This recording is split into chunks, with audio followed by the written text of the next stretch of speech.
Chapitre 12. Au-dessus des trappes.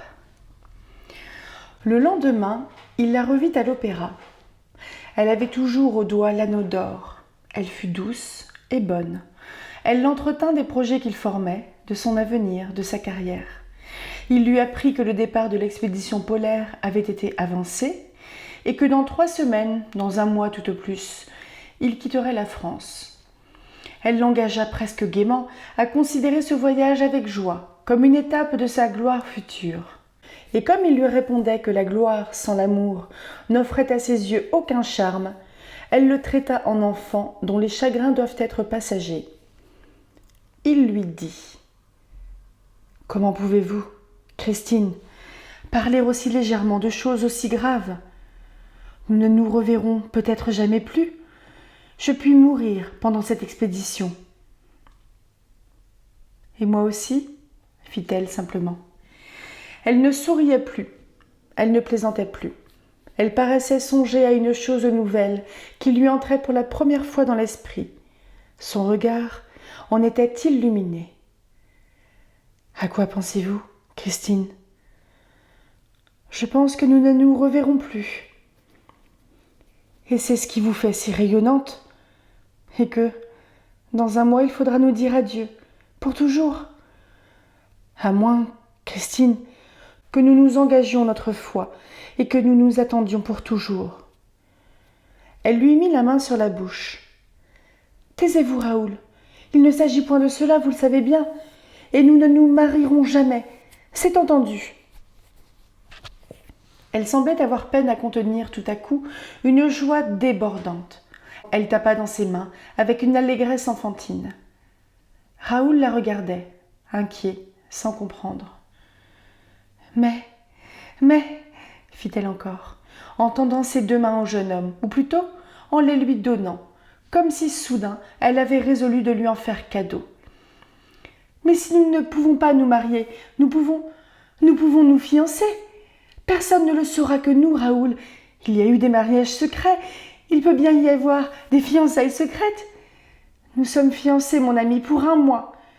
Dans 1 mois, vous partirez. Et je pourrai être heureuse, avec le souvenir de ce mois-là toute ma vie. » Elle était ravie de son idée, et elle redevint grave. « Ceci, dit-elle, est un bonheur qui ne fera de mal à personne. » Raoul avait compris.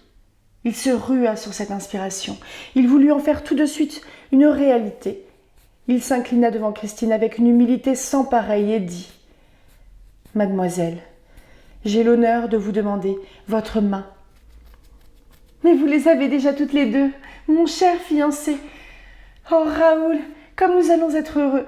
Nous allons jouer au futur petit mari et à la future petite femme. » Raoul se disait : « L'imprudente. D'ici 1 mois, j'aurai eu le temps de lui faire oublier ou de percer et de détruire le mystère de la voix d'homme. Et dans 1 mois, Christine consentira à devenir ma femme. En attendant, jouons. » Ce fut le jeu le plus joli du monde, et auquel ils se plurent comme de purs enfants qu'ils étaient. Ah, qu'ils se dirent de merveilleuses choses, et que de serments éternels furent échangés. L'idée qu'il n'y aurait plus personne pour tenir ces serments-là le mois écoulé les laissait dans un trouble qu'ils goûtaient avec d'affreuses délices, entre le rire et les larmes. Ils jouaient au cœur, comme d'autres jouent à la balle. Seulement, comme c'était bien leurs 2 cœurs qu'ils se renvoyaient, il leur fallait être très, très adroits pour le recevoir sans leur faire mal. Un jour, c'était le 8e du jeu, le cœur de Raoul eut très mal, et le jeune homme arrêta la partie par ces mots extravagants : « Je ne pars plus pour le pôle Nord. » Christine, qui dans son innocence n'avait pas songé à la possibilité de cela, découvrit tout à coup le danger du jeu et se le reprocha amèrement. Elle ne répondit pas un mot à Raoul et rentra à la maison. Ceci se passait l'après-midi, dans la loge de la chanteuse où elle lui donnait tous ses rendez-vous et où il s'amusait à de véritables dîners autour de 3 biscuits, de 2 verres de Porto et d'un bouquet de violettes. Le soir, elle ne chantait pas. et il ne reçut pas la lettre coutumière, bien qu'ils se fussent donné la permission de s'écrire tous les jours de ce mois-là. Le lendemain matin, il courut chez la maman Valérius, qui lui apprit que Christine était absente, pour 2 jours. Elle était partie la veille au soir, à 5 heures, en disant qu'elle ne serait pas de retour avant le surlendemain. Raoul était bouleversé. Il détestait la maman Valérius, qui lui faisait part d'une pareille nouvelle avec une stupéfiante tranquillité. Il essaya d'en tirer quelque chose, mais, de toute évidence, la bonne dame n'en savait rien. Elle consentit simplement à répondre aux questions affolées du jeune homme. « C'est le secret de Christine ?»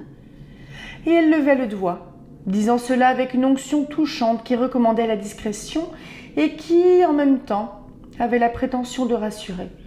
« Eh bien ! Ah, bien !» s'exclamait méchamment Raoul, en descendant l'escalier comme un fou. « Ah, bien ! Les jeunes filles sont bien gardées avec cette maman Valérius-là. » Où pouvait être Christine ? 2 jours. 2 jours de moins dans leur bonheur si court. Et ceci était de sa faute. N'était-il point entendu qu'il devait partir ? Et si sa ferme intention était de ne point partir, pourquoi avait-il parlé si tôt ? Il s'accusa de maladresse et fut le plus malheureux des hommes pendant 48 heures, au bout desquelles Christine réapparut. Elle réapparut dans un triomphe. Elle retrouva enfin le succès inouï de la soirée de gala. Depuis l'aventure du crapaud, la Carlotta n'avait pu se produire sur scène. La terreur d'un nouveau couac habitait son cœur et lui enlevait tous ses moyens. Et les lieux, témoins de son incompréhensible défaite, lui étaient devenus odieux. Elle trouva le moyen de rompre son traité. Daae, momentanément, fut priée de tenir l'emploi vacant.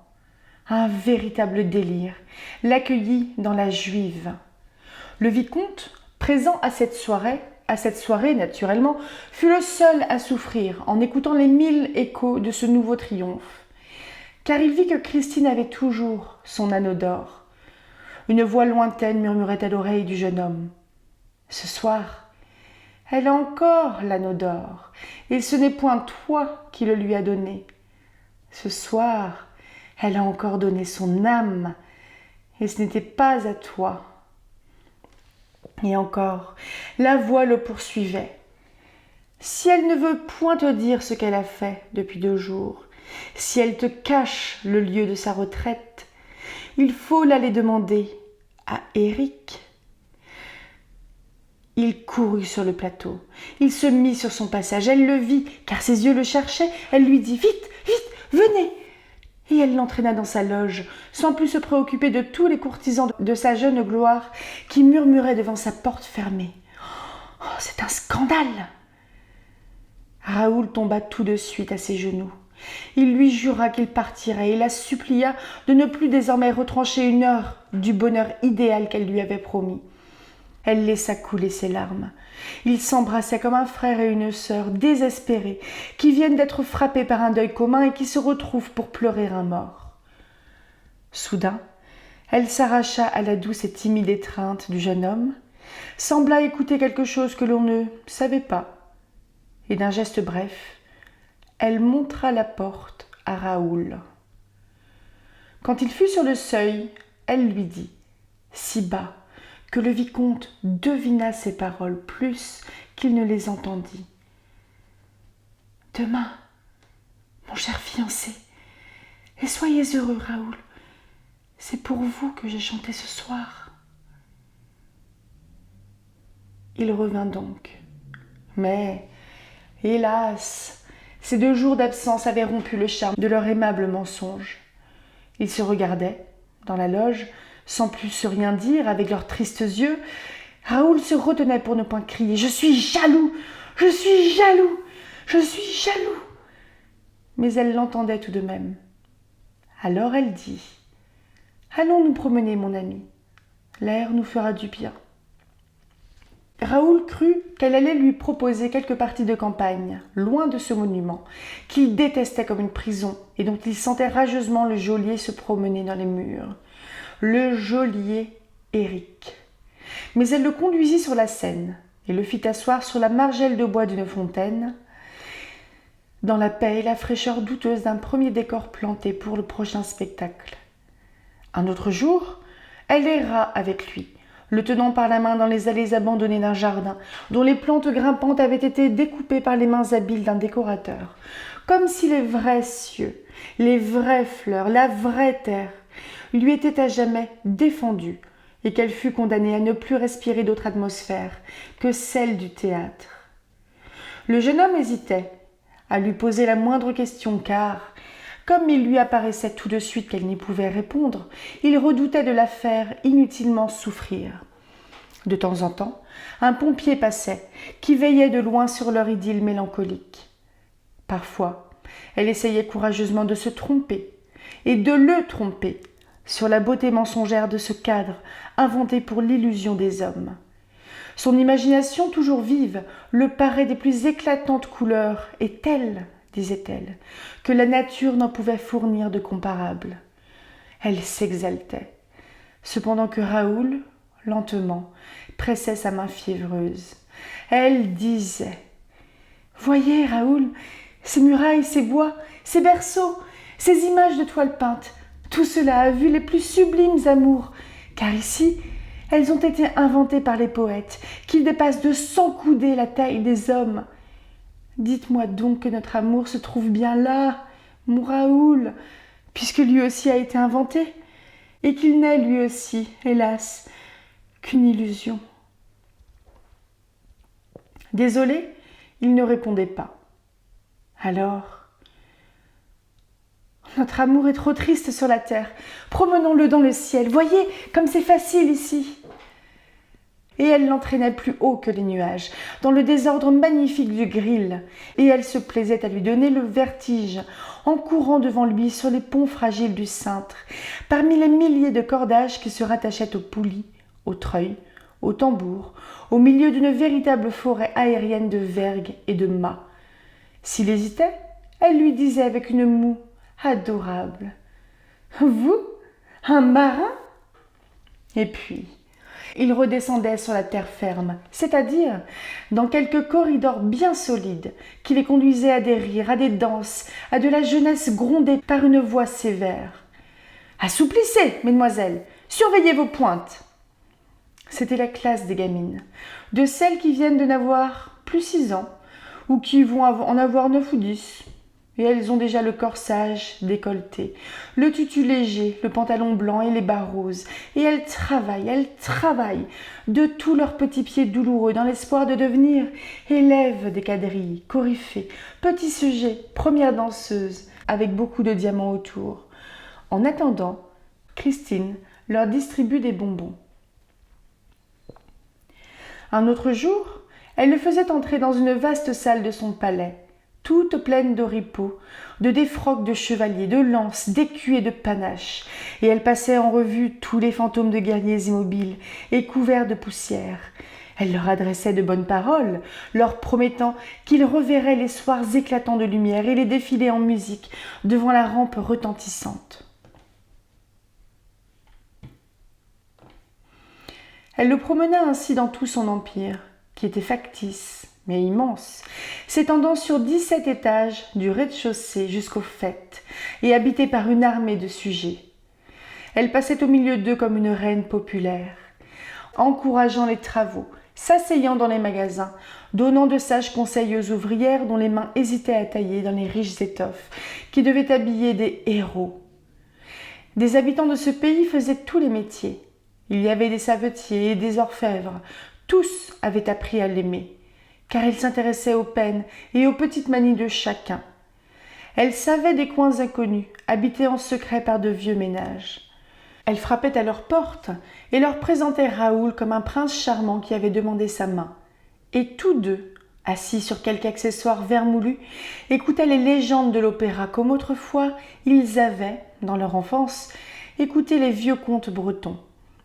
Ces vieillards ne se rappelaient rien d'autre que l'opéra. Ils habitaient là depuis des années innombrables. Les administrations disparues les y avaient oubliés. Les révolutions de palais les avaient ignorés. Au dehors, l'histoire de France avait passé sans qu'ils s'en fussent aperçus. et nul ne se souvenait d'eux. Ainsi, les journées précieuses s'écoulaient et Raoul et Christine, par l'intérêt excessif qu'ils semblaient apporter aux choses extérieures, s'efforçaient malhabilement de se cacher l'un à l'autre l'unique pensée de leur cœur.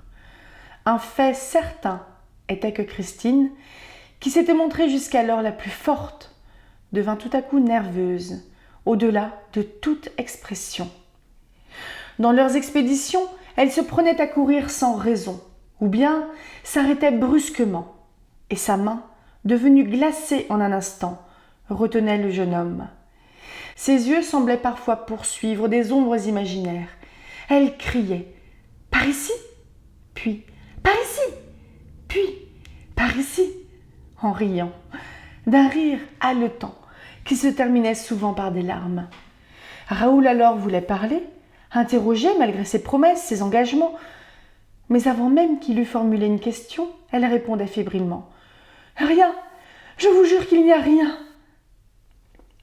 Une fois que, sur la scène, il passait devant une trappe entr'ouverte, Raoul se pencha sur le gouffre obscur et dit « Vous m'avez fait visiter les dessus de votre empire, Christine, mais on raconte d'étranges histoires sur les dessous.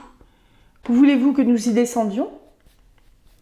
En entendant cela, elle le prit dans ses bras, comme si elle craignait de le voir disparaître dans le trou noir, et elle lui dit tout bas en tremblant « Jamais, je vous défends d'aller là, et puis, ce n'est pas à moi. Tout ce qui est sous la terre lui appartient. » Raoul plongea ses yeux dans les siens et lui dit d'une voix rude « Il habite donc là-dessous ? Je ne vous ai pas dit cela. Qui est-ce qui vous a dit une chose pareille ? Allons, venez. Il y a des moments, Raoul, où je me demande si vous n'êtes pas fou. Vous entendez toujours des choses impossibles. Venez, venez. » Et elle le traînait littéralement, car il voulait rester obstinément près de la trappe, et ce trou l'attirait. La trappe, tout d'un coup, fut fermée, et si subitement, sans qu'ils aient même aperçu la main qui la faisait agir, qu'ils en restèrent tout étourdis. « C'est peut-être lui qui était là ?» finit-il par dire. Elle haussa les épaules, mais elle ne paraissait nullement rassurée. « Non, non, ce sont les fermeurs de trappe. Il faut bien que les fermeurs de trappe fassent quelque chose.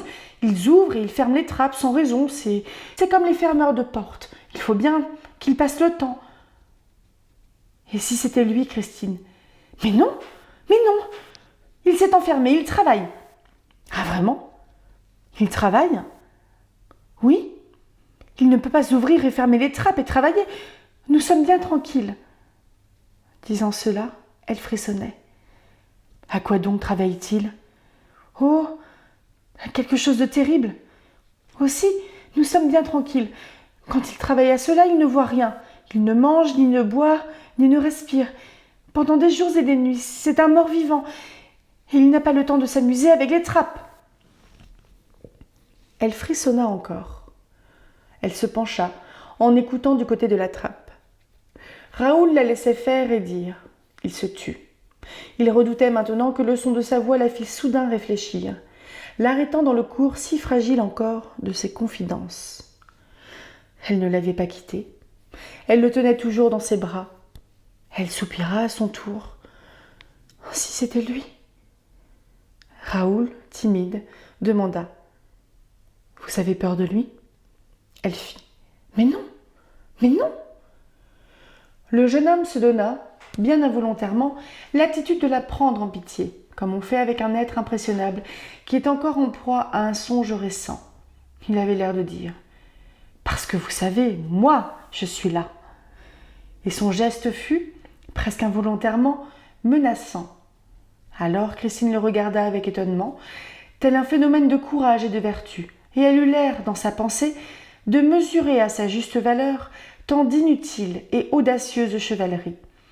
Elle embrassa le pauvre Raoul comme une sœur qui le récompenserait, par un accès de tendresse, d'avoir fermé son petit poing fraternel pour la défendre contre les dangers toujours possibles de la vie. Raoul comprit et rougit de honte. Il se trouvait aussi faible qu'elle.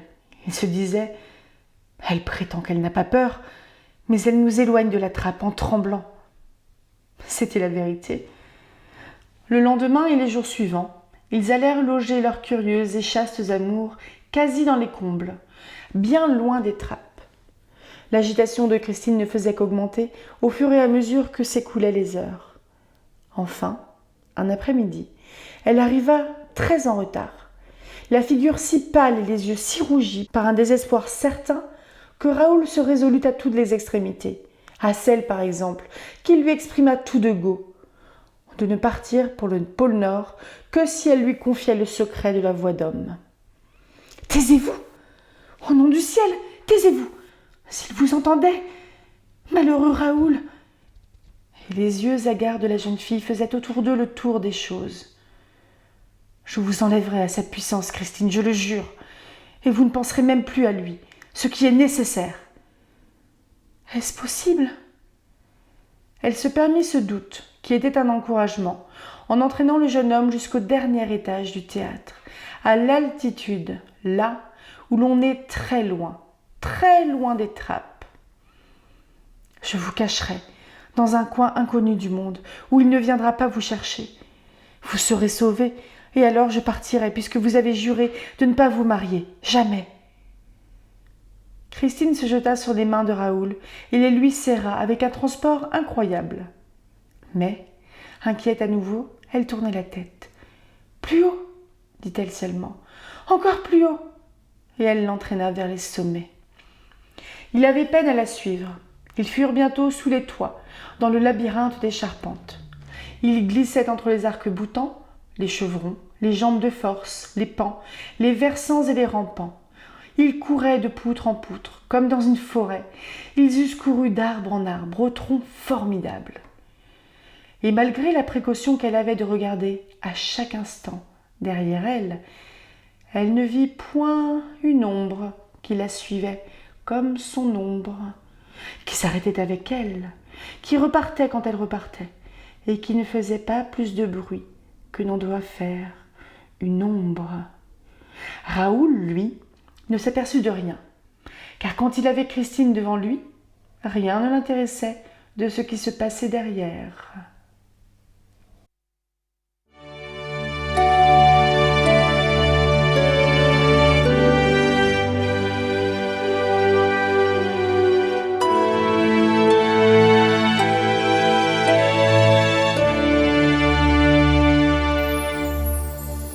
Bonjour et bienvenue dans ce nouveau vlog lecture sur le fantôme de l'opéra et particulièrement le chapitre 12 donc de Gaston Leroux.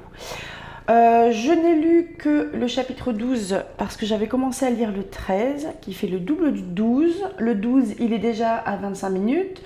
Le 13 je suis déjà à... J'ai lu une petite moitié, je suis déjà à 25 minutes. Donc je me suis dit qu'il y en avait au minimum pour 1h30 et je me suis dit surtout on va prendre notre temps, hein. La flemme de tout faire ce soir, pourtant j'avais pris de l'avance. Mais bref, donc vous aurez droit au 13 la semaine prochaine parce qu'il va être vraiment trop long. Je pense que c'est mieux de lui consacrer en fait un vlog lecture entier. Qu'est-ce que tu en dis Gabi? Gabi est d'accord. Donc on a lu le chapitre 12 qui s'appelait Au-dessus des trappes. J'ai à moitié envie de vous donner quand même le titre du chapitre 13 parce que là j'ai lu une petite moitié et je ne sais pas de quoi ça cause. J'ai pas compris en fait le lien. Donc le chapitre 13 s'appelle La lyre d'Apollon. Et on abordera ensuite la partie 2. Ce qui veut dire qu'avec le chapitre 12 terminé, on est à 43% du livre. Et on sera à 51% avec le chapitre 13 de mémoire. Eh bien, ce qu'on a vu, c'est quand même, je trouve qu'on est toujours dans cette espèce de confusion, mais complètement volontaire de la part de l'auteur et des personnages. Enfin bon, les personnages, ils font pas exprès, mais je sais toujours pas si ce livre, c'est une enquête, parce que souvenez-vous, il y a un enquêteur en fait qui raconte cette histoire qui a eu lieu quelques années auparavant, une trentaine d'années je crois avant, il me semble. Je ne sais pas du tout qui est cet enquêteur. Est-ce que c'est un détective? Est-ce que c'est un policier de l'époque? Est-ce que c'est quelqu'un qui fait partie des proches des protagonistes? Cet enquêteur-là, dont je me souviens plus en fait de qui c'est, j'ai pas deviné. On ne sait pas si le fantôme de l'opéra, c'est un fantôme. Est-ce que c'est quelqu'un de chair et de sang, qui est très habile? J'ai toujours les mêmes questions au final parce que j'arrive toujours pas à y trouver de réponse. Et l'auteur, il est quand même vachement costaud. Parce que Christine, elle a tellement peur, elle est tellement confuse que moi, bon, je suis pas forcément flippée non plus, mais l'histoire, là je vais essayer de pas aller trop loin, mais là l'histoire sur les toits, avec l'ombre qui les poursuit, etc., c'est super flippant. Ça continue après, hein. Juste petit micro spoil, ils sont toujours sur les toits au chapitre 13, où j'en suis. J'en dirai pas plus, parce que déjà, je me souviens plus. Et surtout, bah, je vais me le garder en fait tout simplement pour dimanche prochain. Donc, et là, le truc qui est aussi intéressant, c'est que j'ai l'impression que... merde, le comte, comment il s'appelle? Raoul. Raoul, il est tout aussi paumé, mais là, clairement, Christine, elle peut sembler commencer à perdre les pédales hein, devant Raoul. Du coup, c'est assez inquiétant. Je pense qu'il s'inquiète. Lui, il s'inquiète de sa santé, de son bien-être parce qu'il l'aime, parce qu'elle est très confuse, parce que ce qu'elle raconte, ses impressions, c'est quand même super étrange. Enfin, c'est inquiétant. Christine, elle est clairement inquiétante. Que dire de plus? En fait, le truc qui n'est pas évident, c'est de vlogger sur ce chapitre 12, qui est un énorme teasing du chapitre 13, qui est beaucoup plus long et plus développé. Et pourtant, c'est un chapitre qui faisait quand même 9 minutes. Donc je vais m'arrêter là, comme ça, pour une fois, vous aurez un chapitre court. Et bon, je suis désolée, mais si j'avais tout fait en même temps, ça aurait été vraiment très très long. Je pense qu'on aurait été sur 1h30, 1h45 à vue de nez, peut-être même 2 heures. Mais je prends un grand plaisir vraiment à lire ça. À un petit peu interpréter les personnages, le narrateur, etc. C'est super satisfaisant. Et je trouve aussi que c'est une écriture qui est hyper visuelle, parce qu'on arrive vraiment enfin moi j'arrive à m'imaginer tout ça, ce qu'il se passe, l'endroit, etc. Même si je suis pas forcément je suis pas une férue d'opéra, je vois vaguement en gros à quoi ça peut ressembler, mais il y a vraiment une écriture qui fait qu'on s'immerge dedans. C'est très immersif, je ne saurais pas le dire mieux. Donc voilà, je vais m'arrêter là. Je vous souhaite à tous un très bon dimanche. Je sais pas chez vous, mais alors chez nous on a eu un super temps. J'ai dû prendre quelques couleurs. Surtout de ce côté-là, j'ai l'impression. J'ai pas voulu du store-bad, du coup je suis fatiguée parce que j'ai eu le soleil sur la tronche toute la journée. Non, pendant le repas. Et j'ai retrouvé mes chaussons. Ouais, enfin, j'ai passé une très très bonne journée aujourd'hui. Je vous raconterai peut-être ça. Donc voilà. Je vous souhaite un très bon dimanche. Profitez du beau temps si vous en avez, ou foutez-vous sous la couette à bouquiner s'il fait pas beau, ou on peut aussi voir des amis, etc. Et peut-être à lundi pour les motiver pour les caractères où il y aura au minimum un chapitre de lu. Je vais commencer à les monter, mais je vais en lire d'autres demain certainement. Et dimanche prochain. Salut!